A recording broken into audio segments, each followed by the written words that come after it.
In just under 3 weeks, Extreme Makeover Home Edition will return not only to South Carolina, but also to Horry County. It marks only the second time in the show's history that it's returned to the same area. The only other time was following Hurricane Katrina. Now, as the community begins to gear up to help another family in need, it's also the perfect time to check in with the first family to see if they've been able to turn their house into a home. This is not real. This is a dream. I am still dreaming. This is still a dream. Nearly 3 years later, you can still hear the passion in Renee Wilson's voice as she talks about the day she saw her dream house for the first time. It's the same day she and her 4 grandchildren got a fresh start. Now the Wilson family lives in a beautiful new house full of personal touches. There's a library, custom bedrooms, and even a Spider-Man room. But if you ask Wilson what makes this extreme house a home, it's the old memories. Every time I look at these pictures, you know, this is when we was in the mobile home, and it wasn't about TV. It wasn't about this and it wasn't about that. It was about love.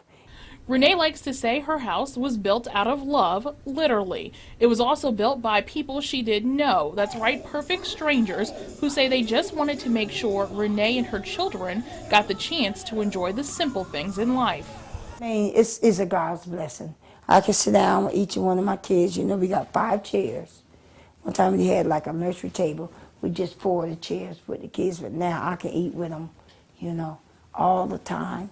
It's likely Renee will never forget the words, "Move that bus," but she says forgetting is something she has no intentions of doing. You never forget where you come from, and you do what you have to do, and that's what I do.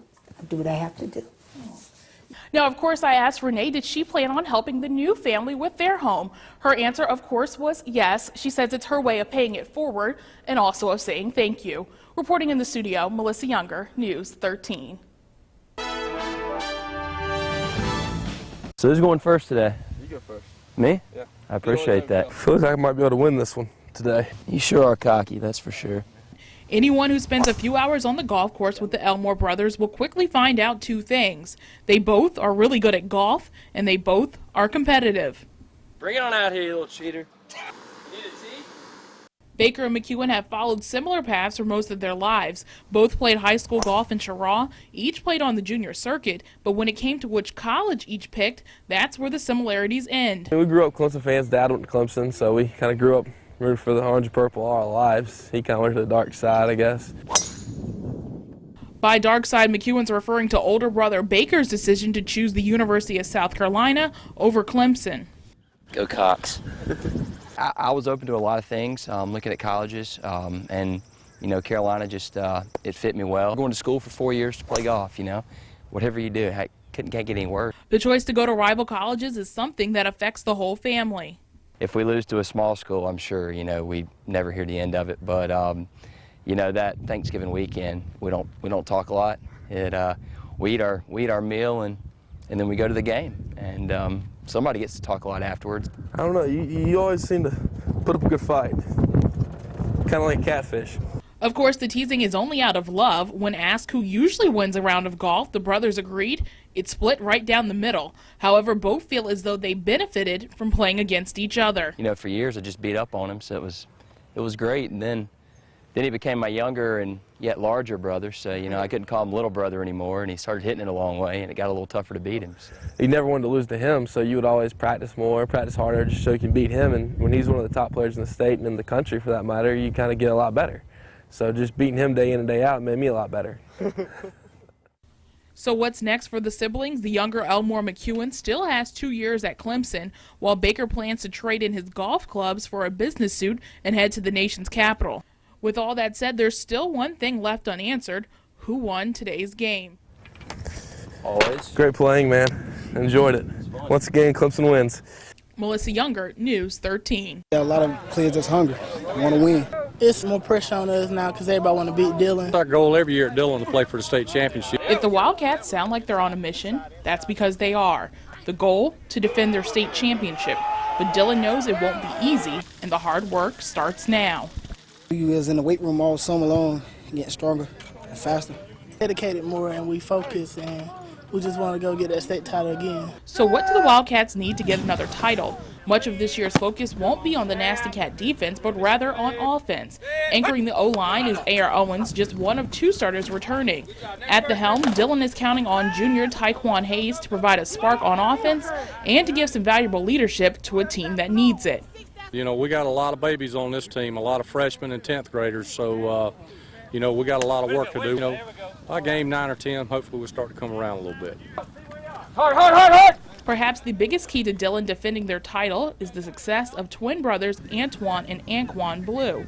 The wide receiver running back combo provided much of the offense for the Cats last year, and this year the twins are using each other as motivation to do it again. Oh, we work together. He get in my head, I get in his head. We compete with each other. That's what makes us better, really. I teach him, really, because I play more, I got more experience than he got. So he learned from me. I'm the little brother, he learned from me. With time winding down to the start of football, the reigning champions are confident that they have what it takes to do it again. Dillon always going to be the best. Melissa Younger, News 13. You have to go down some old roads to reach Big Bear Stadium.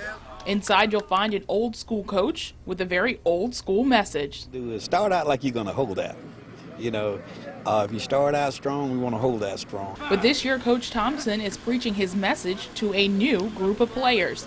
Nearly half of the team that made the state title game last year are gone. We lost 23. When you lose 23 seniors and you're in a 1A school, it gets tough. I don't care how good people think you are. So we've got our work cut out for us. Also gone are the Gethers brothers, a family that supplied much of the defense for Carver Bay's powerful running game. So now the team that's made 3 consecutive state title games finds itself in an unfamiliar position. We're fairly young, and we're going to have to take our lumps early and hope we get better as the season goes on. A solid running game helped Carver Bay solve many of its problems in the past, but this year opening up the passing game could be the answer. I'm going to try to get the wide receivers a little shine out there, you know, make quarterback look good. Still going to hand the ball off, you know, just put a little bit of flow in it, that's it. We do some throwing, but you know what we're really going to be doing, so you got to do what you're good at. So we know what we're good at, but now don't get us wrong. We will spread you, we will throw it. Whether or not Carvers Bay takes the new or the old approach, this year's squad says they still hope for a very familiar ending. Melissa Younger, News 13. Today, a reloaded Panthers team reported to training camp focused on the 2009 season. An excited group of Panthers moved into the dorms at Warford College in Spartanburg. Today, that was the first time Julius Peppers was reunited with his Carolina Panthers teammates and coaches. Carolina quarterback Jake Delhomme says he welcomes Peppers back and says he's not surprised that Peppers signed so late. I don't find it strange one bit that he signed this tender in late June when nothing's going on. That doesn't shock me one bit. Typical, in my opinion, that's something that was thought out by him. Because let's be honest, he could have easily missed the first week of camp and nobody would have said anything had he come back in, and it's not like he would have needed it. I know Foxy won't want to hear that, but it's the truth. I mean, we all know that, but he didn't. I mean, he's here opening day. He'll be there tomorrow morning for the first practice. 5-star recruit Marcus Lattimore has trimmed his list of colleges down to 5, and the University of South Carolina has made the cut. As for the other 4 schools, here they are in no particular order: North Carolina, Auburn, Oregon, and Penn State. Notably absent from the list, though, is Clemson, a school many predicted the running back would consider. Lattimore is entering into his senior year at Bynes High School. The recruit says he's not leaning towards one college over the other. He also said that he will not announce a decision until the day before National Signing Day. And make it 69 for Tiger Woods. The world's #1 golfer won the Buick Open today, claiming his 69th PGA Tour victory. Keep in mind, earlier this week, Woods said his opening round 71 was probably his worst putting performance in his career. Now he can say today's closing performance was probably his best. Woods shot a 3 under 69 and pretty much coasted his way to a 3-shot victory. With the win today, Woods has 4 PGA victories on the season. That's twice as many as anyone else on the tour.